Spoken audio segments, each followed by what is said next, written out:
নমস্কার বন্ধুরা, আমাদের সাথে আর একটা নতুন রেসিপি নিয়ে এসেছি। সেটা হলো ডিম দিয়ে। আমরা তো ডিম অনেক রকমভাবে খেয়ে থাকি, তো আজ আমাদের এই রেসিপি দেখে তোমরা একবার বানিয়ে দেখো, অসাধারণ হয়। তাহলে চলো ডিমের রেসিপিটা দেখে নিই। ডিমগুলো আমি সেদ্ধ করে নিয়েছি। এই ডিমগুলো খোসা ছিঁড়িয়ে তারপর তোমাদের সাথে আবার নিয়ে আসি।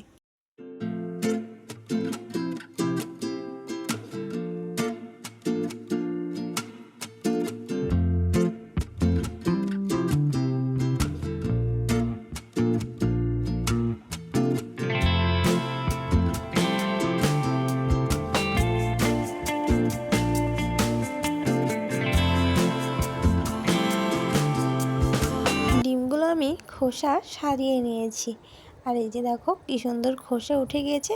এগুলো সেদ্ধ করার সময় হালকা একটু লবণ দিয়ে সেদ্ধ করে নিয়েছিলাম। ডিমগুলো এভাবে মাঝখান থেকে দুভাগ করে নিতে হবে। তারপর তেল গরম করে তার তেলে দিয়ে ভেজে নেব। তেলে কিছুটা লবণ, হলুদ আর সামান্য ঝালের গুঁড়ো দিয়ে দেব।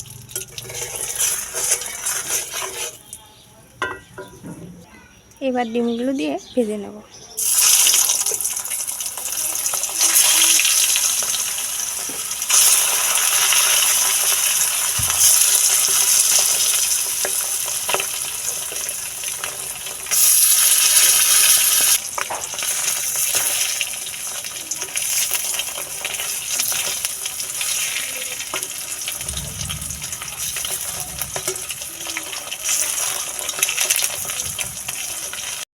ডিমগুলো আমার ভাজা হয়ে গিয়েছে।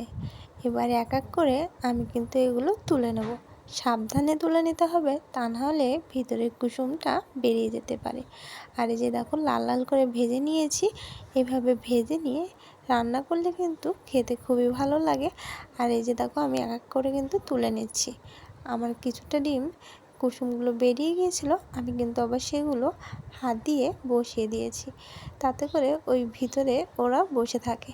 তো এইভাবে কুসুমওয়ালা ডিম এইভাবে কিন্তু সাবধানে নিয়ে রাখতে হবে আর সাবধানে ভাজতে হবে। বেশি নাড়াচাড়া দিলে ভেতর থেকে কুসুমগুলো বাইরে চলে আসলে ভালো লাগবে না। এখন একটা মশলা তৈরি করে নেব। তার জন্য কিছুটা রসুন, 4টা কাঁচা লঙ্কা, কিছুটা কালো সর্ষে আর কিছুটা কাজু বাদাম দিয়ে আমি একটা পেস্ট তৈরি করে নেব। আমি এখানে শিলপাটা ব্যবহার করছি, আপনারা চাইলে ব্লেন্ডার মেশিনেও করে নিতে পারেন। আমরা গ্রামের মানুষ, আমরা শিলপাটায় বাটা মশলা বেশি পছন্দ করি। তাহলে আমি মশলাটা পেস্ট করে নিই, আবার চলে আসছি। মশলাটা আমার বাটা হয়ে গেছে, এগুলো আমি একটা বাটিতে তুলে নেব। মশলাটা আমি একটা বাটিতে তুলে নিয়েছি। আর এখানে কিছুটা টক দই নিয়ে নিয়েছি, এটা আমি একটু ভালো করে ফেটিয়ে নেব।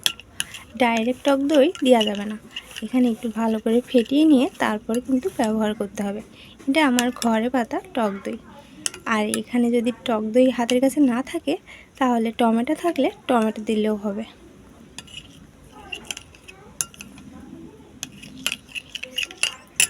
আর নিয়েছি কিছুটা পেঁয়াজ।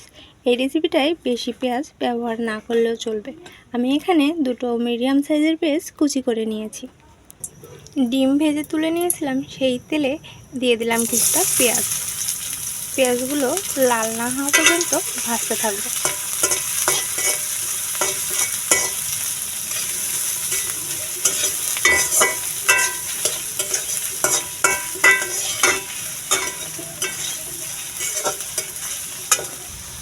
পেঁয়াজটা লাল হয়ে গিয়েছে, এবার দিয়ে দেবো সেই বেটে রাখা মশলাটুকু। বেটে রাখা মশলা দিয়ে ভালো করে কষিয়ে নেব।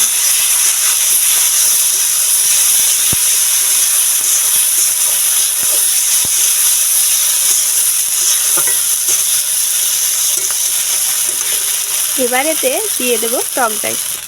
টক দইটা দিয়ে দিয়েছি। এবার এখানে বাটি ধোয়া জলটা দিয়ে দেবো।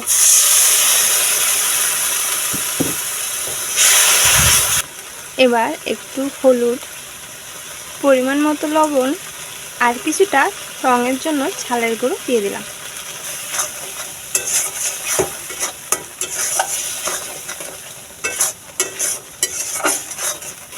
এখানে কিছুটা চিনি অ্যাড করে দেব।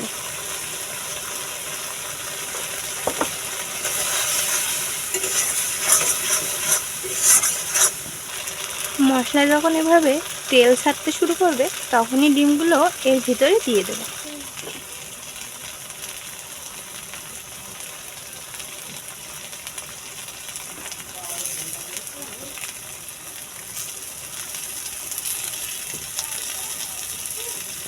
এবার আস্তে আস্তে ডিমের উপর এভাবে মশলাগুলো তুলে দেব।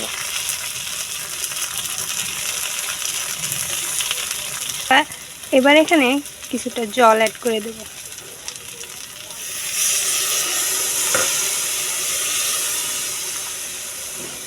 আর দিয়ে দেবো কিছুটা জিরা, কাঁচা লঙ্কা। এবার ঢেকে দিয়ে কিছু সময় ফোটার জন্য অপেক্ষা করব। একবারে ফিরে আসছি রান্নাটা হওয়ার পর। রান্নাটা এবার হয়ে এসেছে। কিছু সামান্য কাঁচা তেল এর উপর দিয়ে ছড়িয়ে দেব।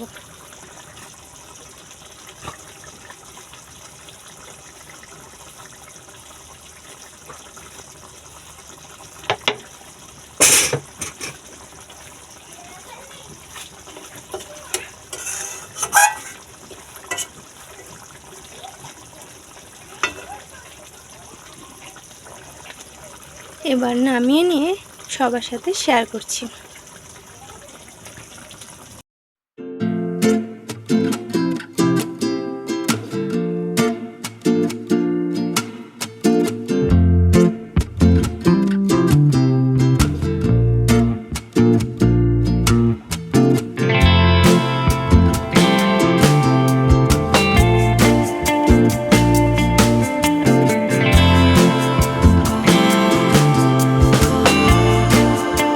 তৈরি হয়ে গেল আমার দারুণ স্বাদের সর্ষে ডিম ভুনা।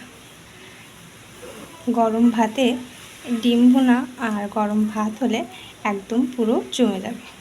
কেমন লাগলো রেসিপিটা অবশ্যই কিন্তু কমেন্টে জানাতে ভুলো না। বাড়িতে সবাই বানিয়ে একবার তৈরি করে খেয়ে দেখো, এর স্বাদ অতুলনীয়। এত সময় সাথে থাকার জন্য সবাইকে অনেক ধন্যবাদ। রেসিপিটি ভালো লাগলে লাইক কমেন্ট করে দিয়ে প্রিয়জনদের সাথে শেয়ার করে দিতে ভুলে যেও না। তাহলে সবাই কিন্তু দেখে এভাবে বানিয়ে খেতে পারবে। এটা একটা সুস্বাদু রেসিপি। এভাবে বানিয়ে নিলে আর কিছুই লাগে না, শুধু ভাত আর এভাবে ডিম ভুনা হলে একদম পুরো ভাত খাওয়া হয়ে যেতে, এক থালা ভাত নিমিষেই খাওয়া হয়ে যায়। সেজন্য এভাবে তোমরা সবাই বানিয়ে খেও। আর ভালো লাগলে অবশ্যই কমেন্টে জানাতে ভুলো না। তাহলে তোমরা সবাই ভালো থাকো, সুস্থ থাকো। আর একটা পরবর্তী ভিডিওর সাথে থাকার জন্য অনুরোধ জানাচ্ছি।